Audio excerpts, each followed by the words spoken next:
انا كنت عايشه في المدينه، وهو كان عايش على برا المدينه. كان عايش في واحد القريه صغيره. مشيت سكنت معاه في ديك القريه. اصلا انا ما كنتش كنحمل المدن الكبار. بقيت انا وياه عايشه في داك الفيلاج لمده 3 سنين. كنا متفاهمين الحمد لله، وهو انسان اللي خدام على قد الحال. ولكن عشت معاه ما نقصني حتى شي خير. يعني راجلي كان داير جهده كله باش يوفر لي اللي بغيت، ونعيش حتى انا بحال الناس الاخرين. راجلي اشرف كبر مني ب10 سنين. انا تزوجت بيه على 18 سنه، وهو كان في عمره 28 سنه في ذاك الوقت. بقينا عايشين في ذاك الفيلاج هانين لمده 3 سنين. وتزاد عندنا في ذاك الوقت وليد، وكنا اتفقنا انا واشرف باش نولدوا غير 2 وليدات. قلنا حيت المصاريف ديال الدراري طالعين، ودابا القرايه ولات بالفلوس، وراكم عارفين ظروف الحياه. ملي دار ولدي تقريبا عام، الام ديال اشرف جاها مرض السرطان، وطلبت مني نمشي نعيش معاهم واحد المده على ما تبرى. انا قبلت حيت ما كاينش شي حل اخر. اشرف ما عندوش خواتاتو، والاب ديالو حتى هو كان مريض. عنده خوتو 2 هما اللي باقين مع الام والاب ديالهم.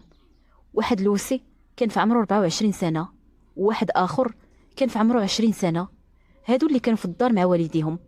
وعندهم واحد خوهم كبير، كبر من اشرف، ولكن هاد خوهم الكبير مزوج بعيد. هو عسكري اللي كان ساكن في مدينه بعيده. كنا كنشوفوه غير من العيد الكبير للعيد الكبير. يعني واحد الشخص اللي كيغيب تقريبا عام. الام والاب ديال اشرف بعادين علينا غير ب15 كيلومتر. انا كاينه في قريه وهما كاينين في دوار. ملي مرضات مو مشيت مع راجلي وولدي وجلسنا معاهم في الدار ديالهم. ايوا بقيت مقابلاها. جاني الانتقال شويه صعيب، حيت انا واخا كنت في قريه صغيره كان كلشي متوفر ليا، يعني ماشي بحال الدوار. فاش سكننا عند عكوزتي لقيت راسي مسؤوله على طفل صغير، وعلى اسره، وعلى مرا مريضه. كنت كنفيق مع 6 ديال الصباح وانا واقفه حتى كنصلي العشاء، عاد كنجلس. بقينا هكذاك حتى داز عام. وقت ما قلت لاشرف عييت يلا نمشيو، كان كيقول لي وراكي كتشوفي دابا الوالده مازال مريضه، بدات كتحسن، ولكن ماشي لدرجه اننا نخليوها بوحدها. كنقول لي واخا، غير كنبداو نشوفوها بدات كتحسن ونبداو نخططوا باش نمشيو. عاود كتزيد عاوتاني تمرض وكتدخل في شي عمليه واحده اخرى، حتى دارت مسكينه 3 ديال العمليات في نفس العام. ايوا بقينا هكذاك.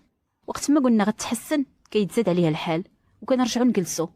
بقيت هكذاك ما عرفتش كيفاش حتى طارت 2 عام ونص. الحاجه اللي ما كانش عجباني هو ان ولدي بدا كيكبر، وصل ولدي لسن 4 سنين ونص. وبديت كنشوف انه في هذا السن الدراري الصغار كيدخلوا الروض، وتما ما كاين لا روض لا حتى شي حاجه. بقيت كنقول لاشرف راه الدري خاصو يدخل الروض. اشرف كان كيقول لي ها انت كتشوفي راه الام ديالي مريضه، الا خطيتيهم انت ما كاينش حتى اللي يطيب ويمد ليها ما تاكل. ملي كان كيشوفني هكذا كان كيقول لي شوف يا بنت الناس، الا عييتي ما نبزش عليك، راه المسؤوليه حقا صعيبه. انا ماذا بيا تصبري معايا بالحق، الا ما قدرتيش رجع لدارك، وانا نبقى نجي نقابل مي ملي نسال الخدمه. ملي كنشوف حتى نعيا وكيبان لي باه مريض وجالس مسكين، ما كاينش اللي يمد ليه حتى شي حاجه. مو حتى هي مريضه بزاف. كنقول الا مشيت انا راه فعلا مو غتبقى بالشوع. صافي كنشوف حتى نعيا كيبان لي الوضع هكذا وكنجلس. دازت الايام ولدي دار 5 سنين. كنت ديما كنفكر في القرايه ديالو. واحد النهار قلت صافي نخلي كل شيء في يد الله. قلت لاشرف غادي نزيدو هاد العام، وما تعرف على الله تبرى الوالده ديالك يكون خير. اشرف بقيت فيه وبقى فيه ولده. جا هو قال لي شوفي زيدي هاد العام، الا ما براتش الوالده نديوها معنا لدارنا، وبا يبقى مع خوتي يقابلوه. هما خوتي الرجال يقابلوا الوالد، راه هو واخا مريض ما يوصلش للحاله ديال الام ديالي. قلت لي صافي نكملوا هاد العام ويكون خير. صافي كان هذا هو اتفاقنا. في ديك المده انا حملت. ايوا زاد تقال عليا الشغل، ولكن الله سبحانه وتعالى كان كيعطيني واحد الشهد باش نقد بهذيك المسؤوليه كلها. ارى لينا الويسي الصغير فيهم بعقله، كيخدم مسكين طالب معاشو، كيمشي يجيب شي بركه، كيتعاون مع خوتو الكبار، زعما مع اشرف وخو الكبير اللي عسكري، كيتعاون معاهم على مصاريف العلاج ديال والديه بجوج. هاد الصغير كيخدم بالليل وبالنهار، واللي جمعو كيجيبو كيشري به الدواء. اما اللي كبر منه هذاك غير جالس وعطيها غير البليه والنعاس. كان كيزيدني حتى هو همه، حيت كيبقى غير جالس كيرول لي الدار ملي كينوض، ما كينفع ما كيشفع. الا سخرته يخرج يجيب لي شي حاجه كيخرج وما كيعاودش يرجع. ايوا بقينا هكذا حتى لواحد الوقت غتوقع واحد الحاجه غريبه. ولدي تبدل، التصرفات ديالو ولاو غراب، كيجي حتى لجليلي ويلصق فيهم، كيقبط ليا في الكسوه ديالي ولا البيجامه وما يطلقش مني. هادشي كيديروه الاطفال ملي كيكونوا صغيورين ولا ملي كيديوهم لشي بلاصه ما كيعرفوا فيها حتى واحد، كيبقاو لاصقين في الام ديالهم على ما يتاقلموا. الولد زعما راه في الدار ديال جدو وحنا سنين وحنا فيها معاهم. كيفاش الدري كياخد راحته وكيخرج حتى الساحه برا ويلعب ويجلس مع جدو ويجلس مع مامو، شويه ولا غير لاصق فيا، حيت هو في الاصل ماشي بحال هكذا. كنت نخليه مع جدو نقضي الشغال، الويسه كانوا كيخرجوه للحانوت يشريو ليه شي حاجه ويجيبوه عادي. مع الوقت ولا غير نبعد عليه يبقى يغوت ويطلق واحد الغوته ما يسكتش. كنسولو مالك ما كيجاوبنيش، مع العلم ان 5 سنين راه كيعرف وكيهضر. داز شي ايام الولد ولا كينوض بالليل وكيبقى يغوت بحال الا كيشوف شي احلام مرعبه، كيغوت ربي اللي خلقه. عكوزتي بقات كتقول لي يمكن ولدك تشير. ايوا انا ما عرفت ما ندير في الصراحه، داك الشيء ما كنامنش بيه بزاف، ما عرفت مالو، ما عرفت ما ندير. كنوض كنقرا عليه القران وكنسكت وصافي. واحد النهار غادي نعرف السر ديال ولدي. انا دخلت نتوضى باش نصلي، يلا بديت الوضوء وانا نسمع بحال شي حد كيغوت وفمو مسدود. عرفتو سمعت في هذاك الوضوء، خرجت هكذاك راسي عريان ودرت نشوف فين ولدي. قلبي قال لي طيري وسير جيت ولدك. انا دخلت وانا نلقى لوسي شاد ولدي في واحد البيت، شاد لي على فمو وما عرفت اش كيقول لي في ودنو. ما عرفت واش كيقول لي شي حاجه ولا كيقيس لي في عنقو ولا ما نعرف. طرت عليه وقلت لي اش كدير الولد؟ قال لي غير كنلعب معاه وكنهضروا. ايوا طلقوه زاد. الصراحه الولد كان لاباس عادي، ولكن غير قصت فيه لقيته عرقان في جبهته، كيجهق وقلبه كيضرب بالشهد، وقلبه كيضرب غيسكت. كنقول مع راسي واش زعما كان سد لي على فمو بيدو؟ ياك ما ماشي عجب وبغى يجيف ليا الولد، ياك ما كان كيقتلو. عرفتو بالصدمه ما عرفت باش تبليت، ما عرفتش داك المنظر كيفاش نفسرو. بقيت نسول الولد مالك. ملي عنقتو وبقيت كنهدأ فيه وارتاح، عاد بدا كيعاود ليا شي حوايج وشي عجب. وعاد انا فهمت كيفاش الولد كان غير لاصق فيا وعلاش الولد كان كيغوت وكان ديما مرعوب. على ما فهمت بان لوسي كان كيتحرش به، والتحرش ديالو وصل لدرجه اللمس، وصل لدرجه انه كان كيقول لي شي كلام اللي ما هواش. انا ولدي على حساب هذيك الهضره اللي قال لي، راه هذيك الهضره كبيره بزاف، راه حتى شي طفل صغير ما غتنزل عليه من السما. قال لي كيجبد عليه الموس وكيقول لي الا قلتي هاد الشيء لشي حد غندبحك. عرفتو ملي سمعت داك الشيء الدنيا دارت بيا، بقيت نبكي. بعد اول حاجه درتها خديت تليفوني بلا ما يعرف ولدي، بلا ما يشوفني، باش ما يحسش بيا، ما بغيتوش يحس انني كنسجلو. قلت لي عاود ليا ولدي، هادشي راني ما فهمتوش مزيان. ايوا طمأنتو عاود وبدا كيعاود ليا من الاول. انا قصدت نسجلو حيت الا قلت هاد الهضره لشي واحد ما غاديش يتيقني، والا مشيت نبلغ الشرطه ولا نقولها مثلا لباه راه يقدر الدري ما يعاودش يقر. ديك الساعه غادي يكذبوني ولا يقولوا لي كننزل الباطل على لوسي.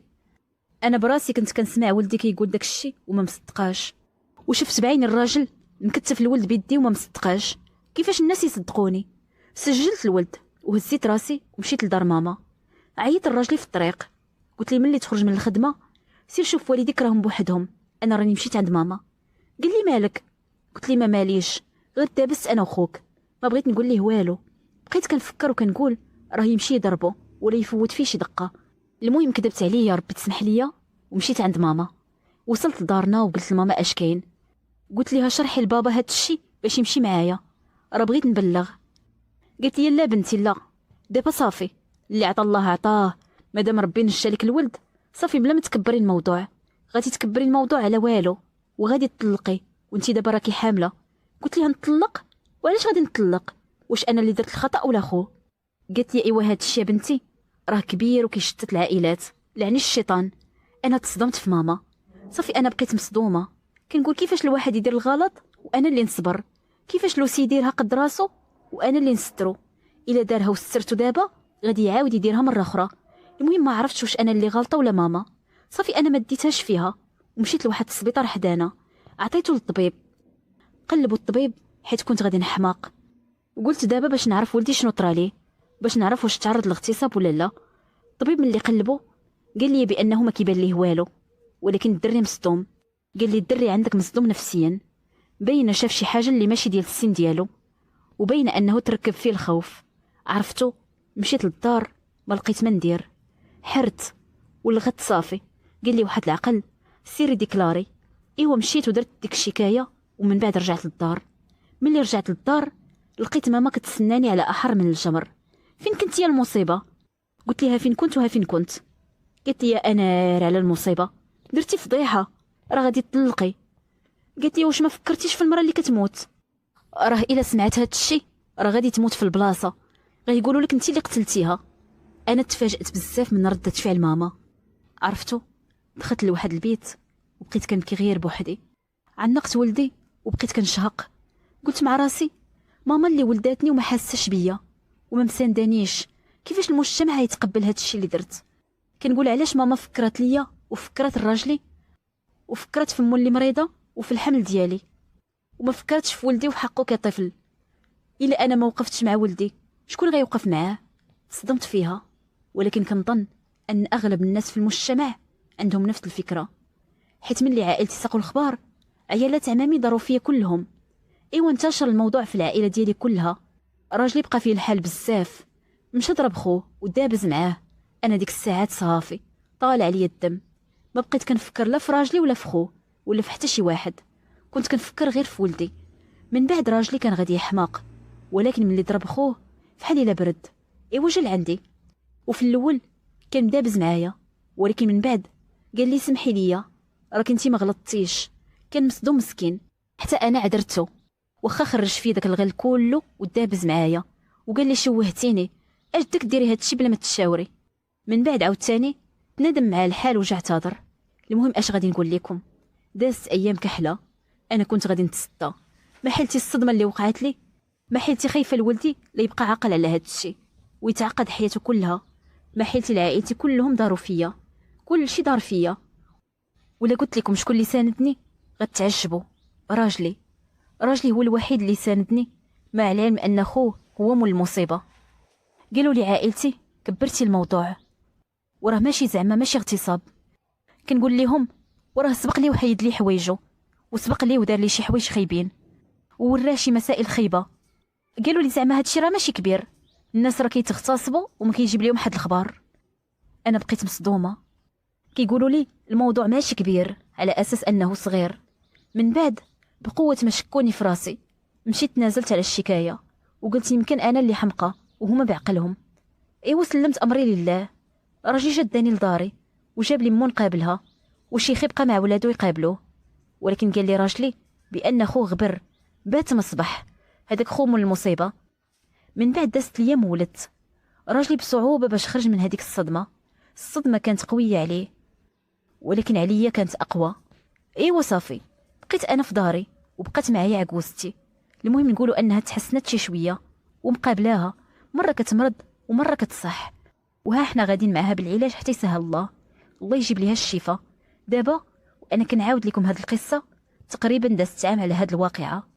من داك النهار اللي خرجت فيه من دار شيخي ما رجع ليها لوسي، ومن داك النهار ما مشيت حتى انا. بعد المرات كيجي شيخي وكيجلس معنا يومين 3 ايام وكيمشي بحاله. عكوزتي وشيخي ما في خبارهم والو طبعا، ولكن عائلتي كلهم في راسهم، وانا علاقتي براجلي مزيانه طبعا، ما خداش عليا شي نظره خايبه. واخا دارنا كيقولوا ليا غادي يكون كرهك، بالحق لا، ما كرهني ما والو، بالعكس هو حاقد على خوه. اما انا راه ما درت والو. ملي كنفكر كنلقى راسي ما ندمتش علاش درت هذاك التصرف، وما عمري ندمت حيت شكيت بلوسي، بالعكس انا ندمت حيت نازلت على الشكايه. جيت اليوم نحكي قصتي باش نأيد ونشجع كل مرة كدير نفس التصرف، حيت الا ما هضرتش انا وما هضرتش الاخرى المجرم غادي يعاود نفس الفعل مع طفل اخر. انا كندور وكنقول لعائلتي الا دار لوسي شي حاجه خايبه لشي طفل اخر راه ذنوب هذاك الطفل على رقبتكم.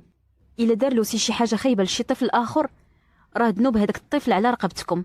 نتوما اللي جعلتوني نتنازل على هذيك الشكايه، دابا راه يكون مشي يدير فعلته في جهه اخرى. كان عليه يتربى، ولكن للاسف ما ترباش. ولدي دابا الحمد لله حالته النفسيه مستقره، هادشي اللي كيبان لي دابا. كنتمنى ما يعقلش ملي يكبر، والله يحفظه ويحفظ وليداتكم كاملين.